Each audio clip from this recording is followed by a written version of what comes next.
Good morning, everybody. Welcome to the Primordial Forest session. Primordial Forest is raw black. We are in the midst of a raw black series. Last week we did Cascade. Next week, I have to think about what we're going to do next week, but I know what we're doing today, Primordial Forest. Now, you may recall last week that Cascade is in the Ailao Mountains, and normally we go from place to place. Not today. Today we stay in the Ailao Mountains. So for those of you who just got up, or for whatever reason haven't looked at your computer this morning, at the very last minute, that's about 10 minutes ago, I sent you a map. Not exactly a full-scale map, but a map which shows two mountain ranges. One is the Ailao Mountains, and the other is the Wuliang Mountains. And we're going to talk about both of those today because one is the present and one is somehow related to the future. We'll talk about that.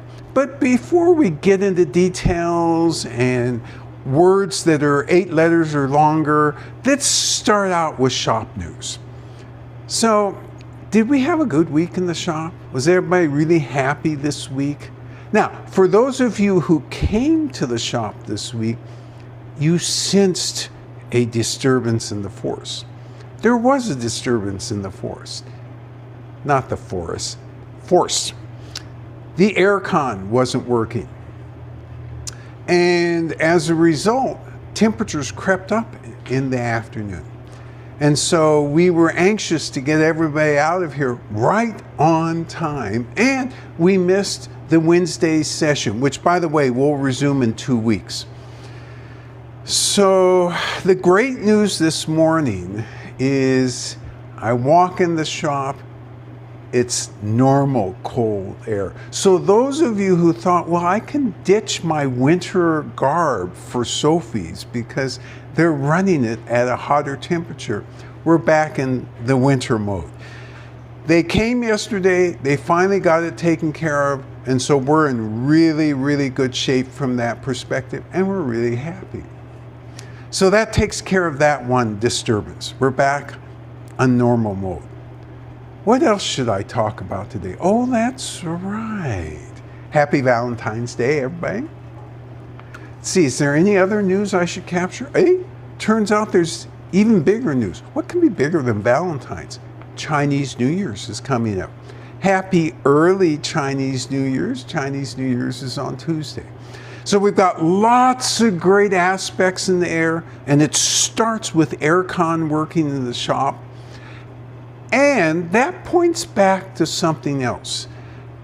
And we've had a lot of discussions this week with various people about the tea business, where we're going and all that stuff. One of the things we haven't talked much about, but we've alluded to over and over again, is we've got 2 factories in China. The aircon being disturbed points to one of those factories. How so? Overall, I'm sure you wonder, well, why do you have 2 factories? Because we're doing 2 different types of processes in the factories. One is experimentation, and it's a center aggregation point. So when farmers are sending us tea, they send it to the factory first. And then we have people in the factory help get it ready to go through the various routes of customs. The other factory, we actually have some part-time scientists there, and they do studies for us. So one of the studies we did this last year was an interesting one, and it related to temperature versus, or not versus, but temperature and how it affects tea leaves. And as it turns out by varietal, it's a little bit different. And so that's one of the reasons we've always been told by the Chinese that temperature control of storage is the most important thing you can do in the tea business. Absolutely the most important thing you can do in the tea business. Turns out, as we've done experimentation, we've experimented at 3% above recommended temperature, 10% above recommended temperature, 20% above recommended temperature. Yeah, we know. Things happen to the tea leaves that you don't want to happen. They oxidize too fast. The flavor doesn't change in an even way, particularly if you're going up and down in the temperatures. So this is reinforcement of why we are so strict here in the shop in terms of trying to keep that temperature down in a very narrow range. All right, enough of the preliminaries. Let's get into Primordial Forest. So when you look at that map, you'll see two mountain ranges. The one on the right, and you know, I know better to say right and left. The one on the east is Ailao Mountains. The map may not have made it out in the email. Oh, thank you. So it's been reported, and I'm sure it's true, that an understudy error occurred. So I didn't send you the map, apparently. I probably got all teed up and I didn't send it to you. That doesn't matter. You know what? I'm going to walk you through. We're going to do theater of the mind, and I'm going to get you to understand where we are. So if you think of Yunnan province, the capital of Yunnan province is Kunming. That's right in the center. If you go due west, say you go due west in your mind, 400 miles, 400 or 500 miles. Going from the northwest down to the southeast is the Ailao Mountains. That's where we are today. Approximately 20 to 50 miles west of that are the Wuliang Mountains. The Ailao Mountains are the second largest resource of ancient tea tree material. The Wuliang Mountains are the first. So why don't you hear about the Wuliang Mountains more? Well, they're hard as hail to get to. That's the first thing. It's very remote. We've been. It takes a long time. The road is very bad. And if it's rained hard, you just can't get there. So all these rich resources exist out there, and we've actually seen some of them. It's really fascinating. The pace of life is different out there. It's even different than the Ailao. Ailao gives you more of a sense of development. Wuliang, and let's back up. For those of you who've been with us to the Ailao Mountains, you know, when I say that sense of development, well, that's compared to Wuliang Mountains. It's not a sense of development at all. It's very rural. Wuliang is more rural and more difficult, and yet there are lots and lots of ancient tea tree resources there. And it's not just single varietal.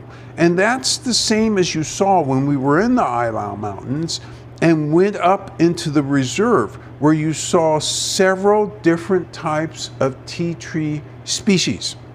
Not just Camellia sinensis. You had Camellia thaliensis, you had Camellia 22 other types of species in that same forest. So Primordial Forest, the tea, comes from the Ailao Mountains. In the future, you'll hear more about teas in the Wuliang as we start to explore that a little bit more. And by the way, the county government asked us to make a contribution, not a contribution, an investment, and actually help develop part of the Wuliang Mountain, which after about a nanosecond, we decided not to participate in, because you know, we're based here. It's hard to coordinate things from so far away. So we passed on that, but that doesn't mean that we won't be going back there. Interesting area, really interesting area.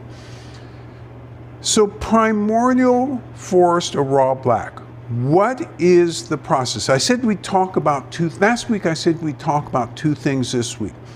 One is perceived health benefits. Let's move that to the side for a minute. The second is process. So let's go through that process again. You pick the tea. And usually it's a bud and 3 or 4 leaves. You wither, usually a sun withering. You then fry. You're trying to deactivate the enzyme which creates oxidation. And then you go to a rolling stage. And you roll it. You're breaking down the juices, getting everything activated, and then you're ready to sun dry. Out of all those steps, what's the most unique and why? It's the sun drying step. The sun drying step at the end has to do with the ultraviolet rays and how they interact with the leaves. So one aspect of that, of course, is it reduces moisture. That's very important. The second aspect is it doesn't destroy the compounds, the bioactive compounds. And this is really important because it in fact creates the situation, especially for the yeast, molds, and fungi, for those compounds to get very active and start that fermentation process. Remembering, of course, this is raw black. It's raw black, what does that mean again? I've forgotten. I think it means it hasn't gone through a fully fermented session yet. The fully fermented is a composting process, remember, 45 to 60 days, unless you take a raw black and go 30 to 50 years. 30 to 50 years, it then becomes fully fermented. So several things are important at this stage because the farmer has a decision. At this stage, what are they going to do with their material? Are they going to send it to a factory and have further processing? Are they going to actually go through a fermentation composting process? Or are they going to create cakes? Most of the time, if they're going to save it, they're going to create tea cakes. Some farmers, though, actually leave some of it loose leaf. And Primordial Forest is an example of this loose leaf. And this thing is about 8 or 9 years old. And we picked it up the second year in its existence. So it was picked, it was stored, and then we picked it up. Yeah. In the frying step, do they kill the green entirely like you would a green tea, or is it a different frying and temperature process? Great question. So in the process where they apply heat in a wok to the tea leaves, is their purpose to completely deactivate the oxidative enzyme? Denature is what they would call if you were a scientist. And the answer is it depends on the farm. There isn't a uniform answer that I can give because some farmers do it at a lesser temperature on purpose. Primordial Forest was not done that way. Primordial Forest was done at a greater temperature. So if you ask me to make an estimate, what percentage of those oxidative enzymes were destroyed, I would say 99%. So what didn't happen when that was in that situation? The yeast, molds, microorganisms weren't completely wiped out. And this is important. And where do those things originate? They originate in the forest. And so each forest has its own signature, doesn't it? This is true anywhere you go. Every forest has a different set. Now, sometimes by forest type, because some plant is the majority in there, you'll have more tendencies for certain types of microorganisms. But in general in China, especially with these type of forests, because I'm not kidding, these forests have every sort of bush underneath, ferns and all sorts of other plants growing there. And particularly in this forest, you don't have one species of camellia. You have 23 different species of camellia. So you have a different set of microorganisms. This is important because otherwise, if the soil were exactly the same, pH were exactly the same, and every force microorganisms were exactly the same, what would you have? You'd have the same flavor. All of you know that's ridiculous because they're not the same. And that's why you can't replicate these flavors in other places easily. All right. So one of the things I was just in the midst of was talking about what the farmer's going to do after they've gone through this initial process. And one is to send it away. We're not going to talk about the sent away stuff. The second is to compost it themselves. We're not going to talk about that. We're going to talk about what they do if they're going to keep it at home base, in the farm. They're going to do one of two things. They're going to cake it or they're going to leave it loose leaf. When they cake it, how do they do that? They actually add a little bit of moisture. They do not allow it to any further be in the sun. They compress it and then they air dry it. And when it's completely dried, they actually then package it at that point. If it's going to be loose leaf, they're done as soon as it's sun-dried. They sort through it a little bit, but they're essentially done.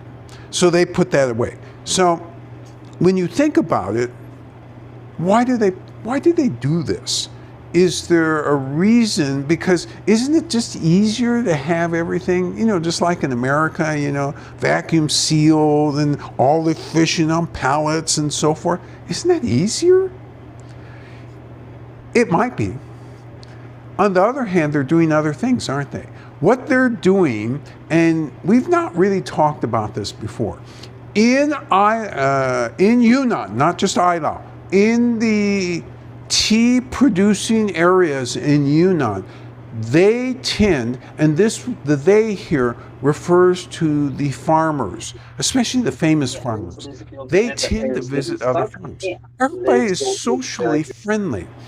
And they'll take some of their tea. And if the farmers like their tea, the ones that they visit, then they actually trade teas. And then they blend in some cases. So you have lots of different things going on underneath that for a consumer, almost impossible to tell. But if you're in the tea business like we are, we ask the questions. Is this just purely from here? Yeah, that's purely from here. You sure you didn't sneak down to Bingdao and grab a... No, we didn't do that. We did do that for a special cake we made over here. So this is how knowledge is exchanged, and this is how special cakes become blended. So you do have that stuff, but not very often, although you have the rotation among the farmers every year. They're trying to figure out, what's the other guy doing? What's the result? Is it something interesting? So in general, Ailao raw black tends to be lighter in flavor. It tends to be bright nonetheless. This doesn't mean every crop from every farm is going to be this. We're giving you a tendency. And why am I even bringing this up? Because the big factories, when they're thinking about blending teas, they think about, well, let's see, if I go to Labanjiang, I'm going to get this stuff that is so intense, it's in your face. what if I did a blend with some of that and some of this more mellow stuff from Ailao Mountain? So there's all sorts of things at those levels that, again, if you're in the tea business, you see it. Because when we're up there, we see, oh, we're introduced to people. These guys, oh, this guy's come from the city. Oh, okay, these guys come from that farm, 100 miles away and so forth. We see this in our journeys when we're going from place to place. All right, so that gives you some sense of the process. We haven't talked about putative health benefits. Let's talk about that a little bit. This is tricky. Some areas of research have been really, really strong and extensive.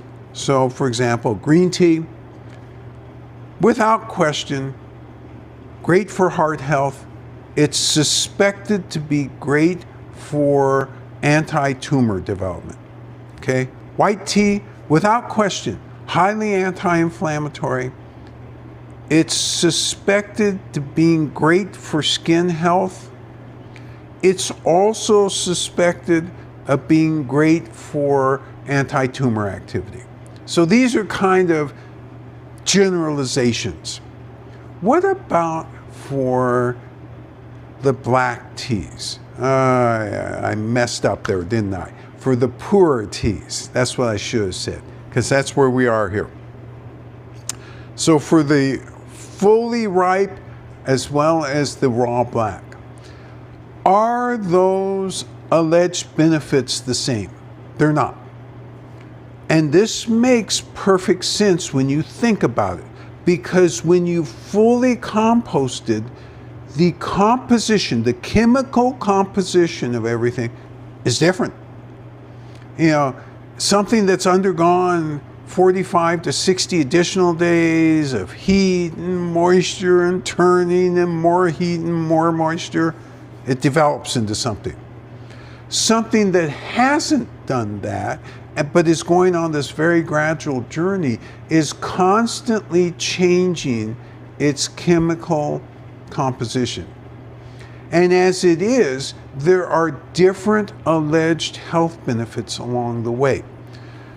So, without question, there seems to be no doubt that raw black, as it makes its journey, has significant benefits for gut health. However, at different stages, it's doing different things. Gut and liver health seem to be the targets of where raw black, and by the way, fully fermented. Fully fermented, once you are drinking that, then you're getting benefits that they're not necessarily radically changing at all, right? Because they've actually all the way fermented. So you're not going to get much more that goes on. Occasionally you get a little bit of oxidation, so you get a little bit of whatever that is. But for the raw blacks, this is not true, because in the very beginning, what is a raw black like? It's like a green tea, essentially. So if you're sensitive to green tea, you will be sensitive to raw black the first year it's made. By year 6 or so, you may think to yourself, oh, I've grown up. I used to be really sensitive to raw black. No, you still are sensitive if it's just out of the processing. The fact that it's had 6 years to ferment and along that route also start to oxidize. Remember, they're in a race. In the beginning, the fermentation is going real fast because all those microorganisms are busy, they're cooperating with each other. Revolution, let's control everything. Oh, but then they run out of steam. And that oxidation keeps going step by step by step by step, and at some point passes the fermentation, and then they kind of go parallel. And that's what creates, eventually, after a 30 to 50 year period, the fully fermented. And so therefore it stands to reason, does it not, that the chemical composition is constantly changing all along the path, so the alleged benefits would also be constantly changing until everything was stabilized. And this is clearly the case. Raw black, out of all the tea styles, from everything that I can determine, is the least understood and the least well researched to a degree where there's certainty. Oh, year 1, it's this way, or year 2, it's that way. So there's lots of research going on that right now. And there's research by area, because it's clear that different areas are producing different potential results internally. Let's see how I'm doing. Oh, I'm doing okay. So I think today I'm going to stop there related to that question, because we'll have more time next week, as there are a few more things particularly related to gut health I want to talk about, but I need to have a little bit more time than we have today. So, yes? One quick question. The tea leaves in the pictures you sent out are quite big. How long do they spend rolling these leaves? Oh, great question. So, the person who asked this question said, I'm using my eyes. These leaves are really, really large. How long does an amateur take to roll, or how long does a professional take to roll? Well, a professional who has been doing this for 20 or 30 years, it's usually 45 minutes to an hour and 15 minutes. There's that much difference, by the way, because what would create that much difference? Amount of moisture year by year is going to be a little different, right? For an amateur, aka an understudy, you roll and you roll and you roll, and the professionals look over. They don't laugh out loud. This is the great thing. Everybody has great Chinese manners. They look and, oh, that looks great. Keep going. And your hands are getting tired. Keep going. Oh, okay, I'm going. It may not seem like I'm going. 90 minutes later, I think what the professionals decide at 90 minutes later is, well, this guy's trying really hard, but he's not really good, so we'll just stop right there. So if you're a professional and have been doing this for 20 or 30 years, 45 minutes to a little over an hour. If you're an understudy, it's a long time more. As a follow-up, when the leaves are rolled tight, is that a matter of time spent, or moisture, or rolling technique? Oh, this is a great question. So when you look at the shape of leaves by farm, by region, by varietal, why is there a difference? Why is it some seem tighter? Why is it some seem looser? So you have several things going on.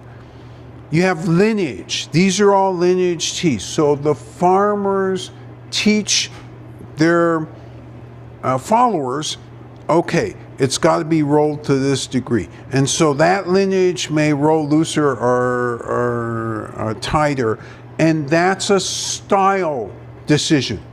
You know what? It's also a flavor decision. It's both, actually, because the farmer uses their nose, they use their eyes, you're done. We stop there. And every farmer, and again, this is this thing about being like grandma's recipes. Every grandma has a certain recipe, and they go and do things a certain way, and then when they come to, in quotes, the right spot, they're done. They stop right there. It's all done. And we all love grandma's cooking. Well, same with these teas. Also, by region, within a region, they tend to influence each other because they're looking at what each other's doing. And these days, the real critical element is scientists are now going from area to area. So what they're trying to do is encourage great flavor and great productivity. And they're paid by the government to do this thing. So slowly they're trying to get to some uniformity. You and I, as tea drinkers, we both are happy and afraid at the same time. To some degree, we're happy because, yeah, there's some uniformity. But to another degree, we're not happy because we like all these micro differences between farms and regions. So at any rate, that was a long answer to a short question. Okay. We are so lucky today. The tea master, Bijou, has come very colorfully adorned, wishing and creating a New Year's great luck for everybody. And the adornment has love in the air. It's that reddish adornment. Without further ado, let's have the tea master demonstrate how to brew Primordial Forest. Hi everyone. Yeah, good morning. 早上好，我们做生普。Okay. So today I want to perform but I like this rock like so usually in the minority in the location they use this come here. Okay, finish it. Okay, so this is the setup that we're using today. However, at home, don't panic. You don't have to have 8 cups. 2 will do. A tea strainer will do. Being able to control your water will do. And that's it. We're making actually quite a number of cups this morning here because we have guest producers who are helping with the whole thing, and so that's why you see this setup. But the basic setup at home is 2 cups and a strainer.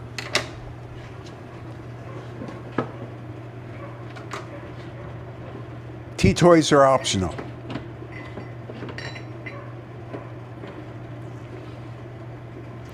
So the important thing to notice is Bijou's rhythm.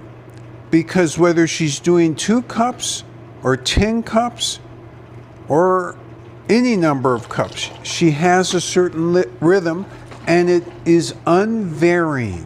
It's all about being present.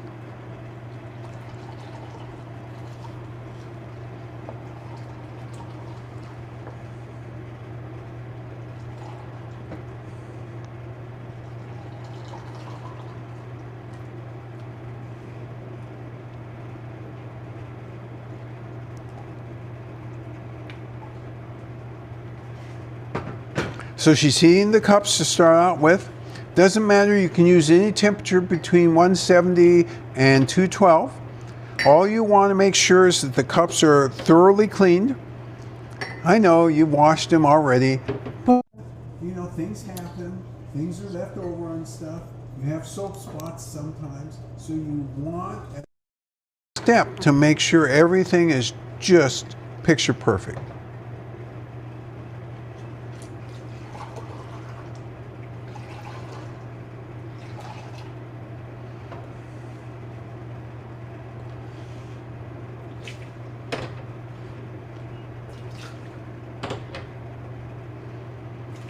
Not in a hurry, but attention to detail. Being in the tea moment. Now I'm setting the timer for 3 minutes.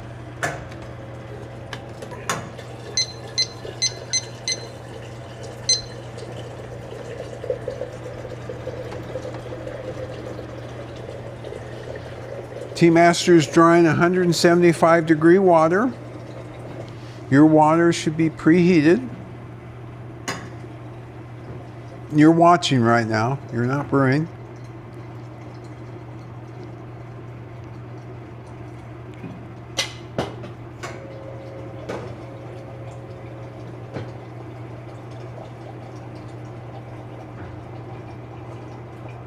So one of the things while Biju's getting this together, make sure you get out your notes from last week, because you have this rare opportunity where we are in the same relative location and yet you're going to taste a difference in the tea. And this has to do with farmer and location.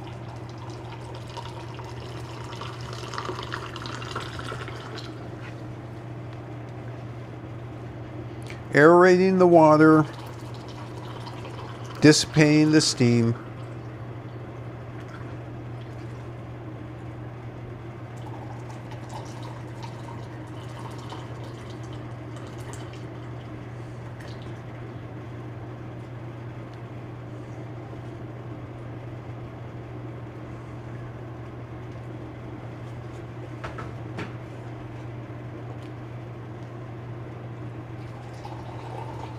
Not in a hurry.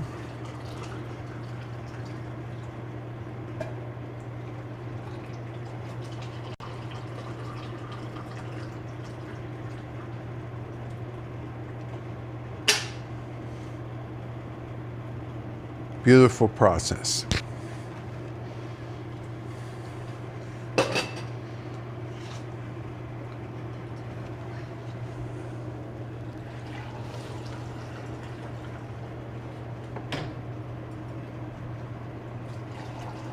So this really shows you an example. If you have company at home, is it hard to make large cup? Really isn't. Once you get these details, it's simply a matter of being present while you're doing this. Not hard, not hard.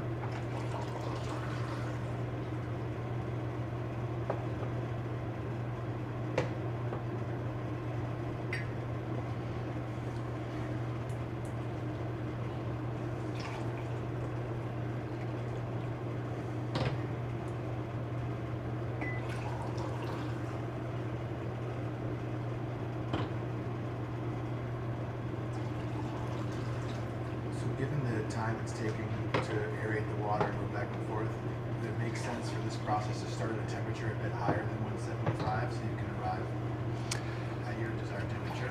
You can, but you don't need to. Reason being, and that's a great question. So the question is, all right, look at how long this is taking. Shouldn't we be starting at a higher temperature? And the answer is no. Because remembering that if you err on the side of a lesser temperature, because you're going to get more flavor from a lesser temperature.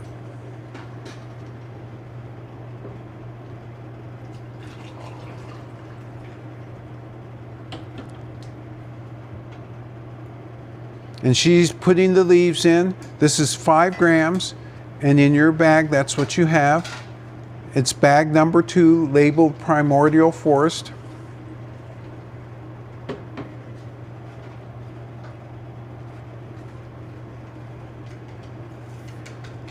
you say Primordial Forest has more or less fermentation within the realm of black teas? I heard the question, and I don't understand the question exactly, because it has, okay, I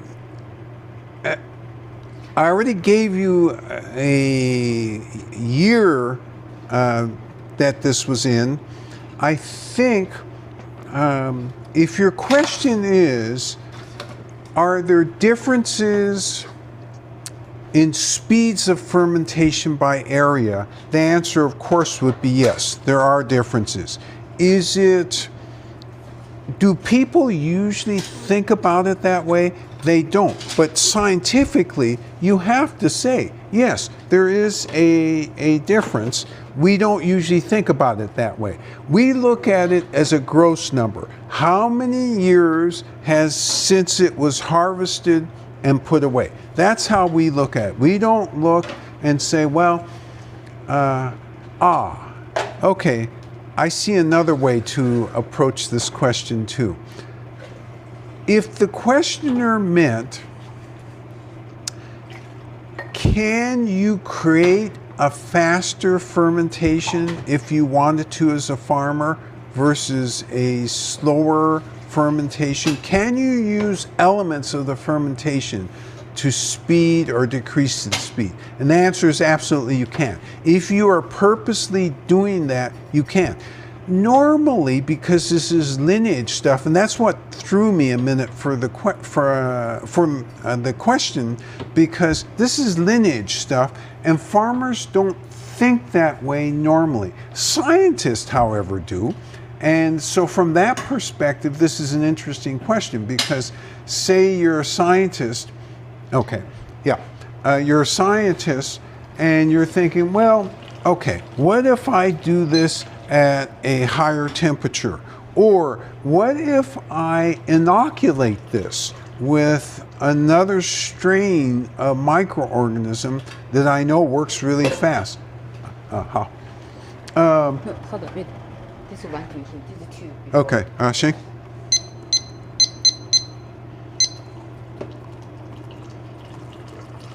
And the answer is, yeah, it could be manipulated. But here, for our purposes, this wasn't manipulated. This was done in the way they've been doing this forever. And the fact it's the same area means that they use the same relative techniques. And if that didn't answer your question, you can ask a follow-up question. All right. So all these cups are starting their brewing process. Let's talk briefly about another piece of news at Sophie's, because this is interesting, or will be interesting to those of you who like cliff teas, because we got in some relatively small crop of cliff teas last year, and we are at the end of last year, and we're just rolling them out. So yesterday, that was the first day that we started serving, and we haven't actually processed all of them yet. But as you come into the shop, you'll suddenly be aware, especially the cliff tea drinkers, that, oh, there's other things available. You won't see them on any board, because right now we have our hands full just trying to create space and decide where to put stuff. Eventually it'll be on a board, but that's some of the exciting news that's going right now. All right. Yep. So again, rhythm-wise, one of the things that Bijou just pointed out, everything she does has an evenness. Temperature is the same for all of these cups that are being prepared. Everything is repeatable and predictable. And that's what the magic is, particularly as opposed to informal ways of brewing. So small cup is an informal way of brewing. And unless you are in competition, that's different, because competition, there are rules and it's more formalized.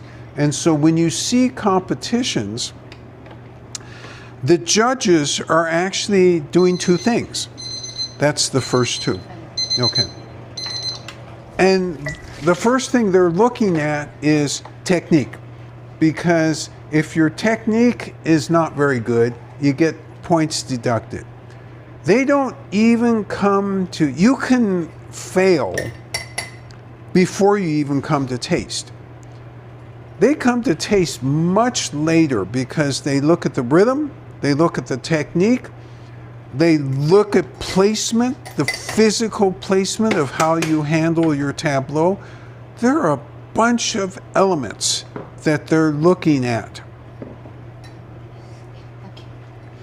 And so for this, what we're doing again is trying to make it easy for users to get a predictable result every single time.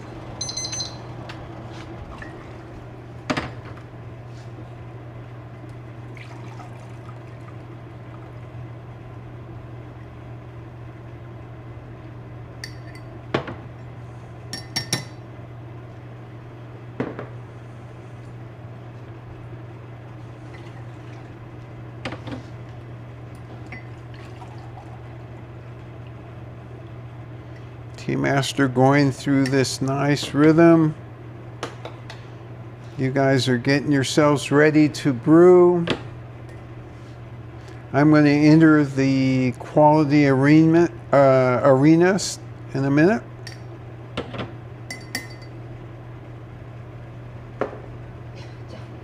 Okay. So what do we have here? Well, we have something that looks like it has some color to it. That's nice. A little bit of yellowish, greenish. That's good. We're going to enter the quality arena. Quality arena, we're looking for, first off, where's the astringency? Second off, we're looking for aftertaste. Third off, we're looking for energetics. Energetics being what you feel. It's not some magical thing. You know, we're not looking for, in quotes, the chi of tea. We're looking for how you are actually reacting to the tea. All right.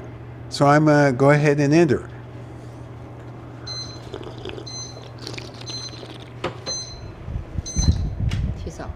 Mm-hmm. Oh. Okay, I have a sense, and make sure you have your notes because you want to compare with last week's Cascade. I have a sense of the astringency. I get aftertaste, I don't have energetics yet. Remember, we're all at different rates. I enter a second time, looking at aroma and taste in addition.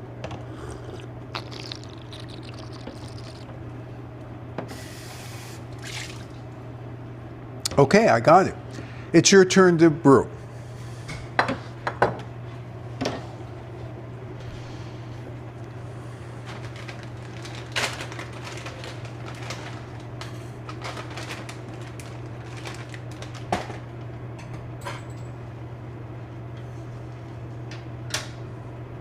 So, Tea Master, you open your bag labeled number 2 Primordial Forest. It's already got the requisite 5 grams. You're going to set your timer to 3 minutes.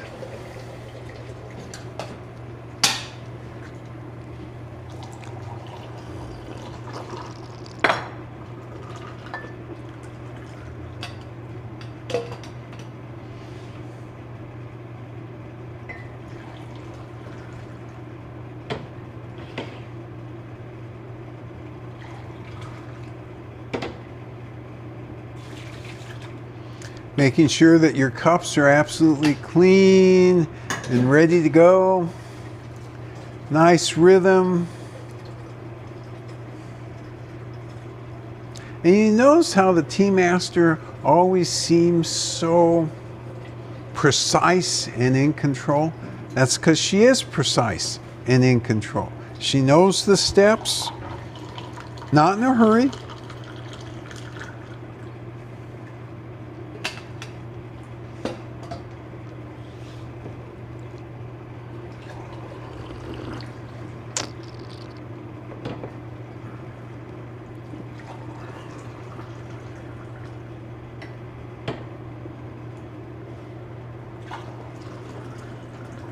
Thing of beauty.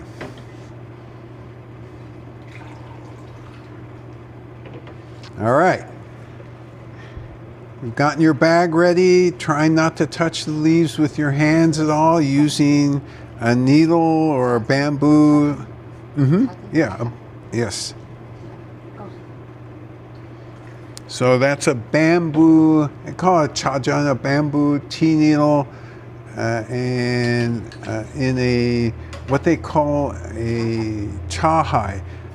These are hard to translate in ways that make sense, but basically it's a both are bamboo, an easy way to protect the tea and prevent you from having to handle it.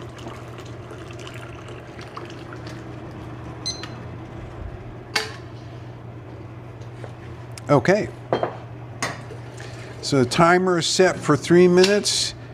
You're all set to enter the quality arena as soon as you're concluded. So one of the other things about this area, when they harvest these trees, because they are trees, and I haven't told you how old they are. They're anywhere from about 1,400 years old to about 1,800 years old. How do they actually harvest these? They climb up into them, and they don't have to use anything. They don't use fertilizer, they don't use pesticides, they use nothing, because these are trees, and the trees have survived all these years in great order, and they're growing among other plants. That's the interesting thing, and that's why each area, the flavor is influenced by its neighbors. What types of trees is it growing next to? What are the ground plants or the shrub plants that are growing there?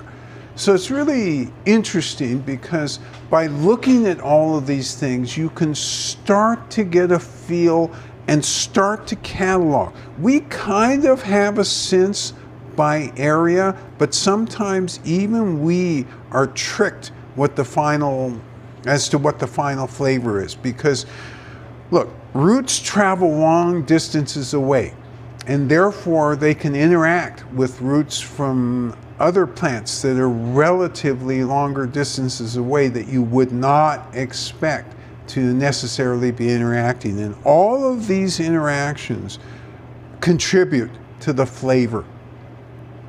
The other thing that contributes is remembering that these are indigenous peoples in this area. So indigenous peoples have lineages, and these lineages are actually different than Han lineages, aren't they? Because people's starting point is different. For the indigenous people, some of them, particularly in this area, they look at the tea tree as their totem. And as such, the care they give for their trees. And remember, I said nobody's spraying or doing any fertilizer. So what do I mean by care? This will certainly sound woo-woo, but it is what you see. They go out there and sit with the trees on a regular basis. Now, remembering, you and I are scientists, so reporting to you that they visit. I haven't said that the quality of their visit makes for the quality of the tea. Yes. Yes. Timer has gone off.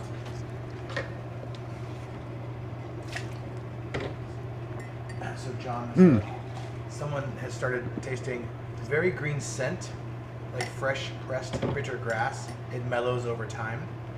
The taste is very smooth. The green has shifted and is more warming and welcoming. There's some sort of base reminiscent of earthiness, but it never overpowers. Just lets the mellow grass wave in the breeze on top. Oh, what a really beautiful description, especially there at the end. A mellow grass breeze at the top. Grassy scent. As you get down into flavor, there's a mellowness, that grassiness. They said it descended into what? They used a great word. It mellows over time. It is a base reminiscent of earthiness, but There never you go. overpowers. A base reminiscent of earthiness.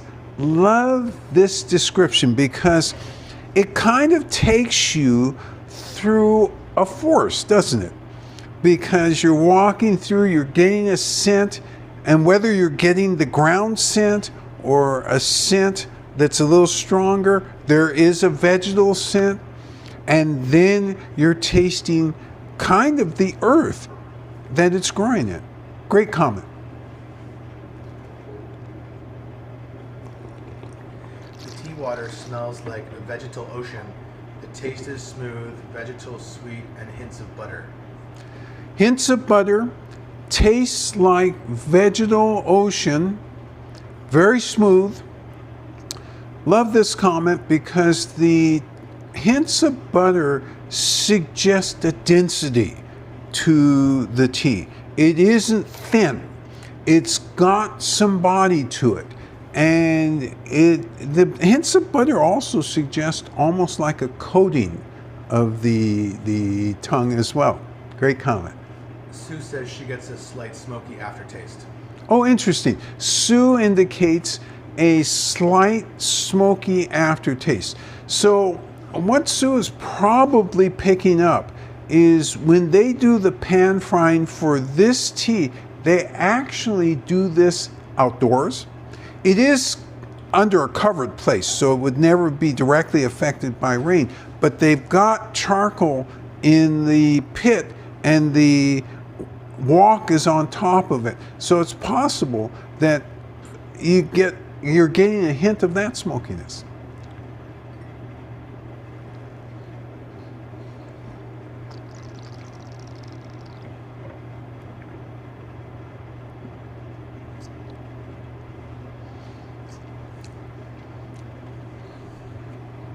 And think about this in comparison to last week as well, because these are two different flavors. And actually your descriptions so far this week have been different. So remembering that last week there was more of a floral honey sweetness, this has less. But this has a nice, as you mentioned, vegetality. It's got a smoothness. It's got a density. So two different styles, all within the same relative area. The farms where these came from are within 15 miles of each other.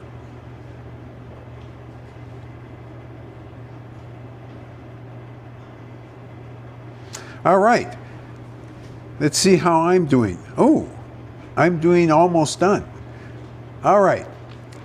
This, I'm glad you had a chance to taste. You now have had 2 from Ailao Mountains. Next week, we're going to move quite a bit of ways. And we're going to move to a place called Nanoa.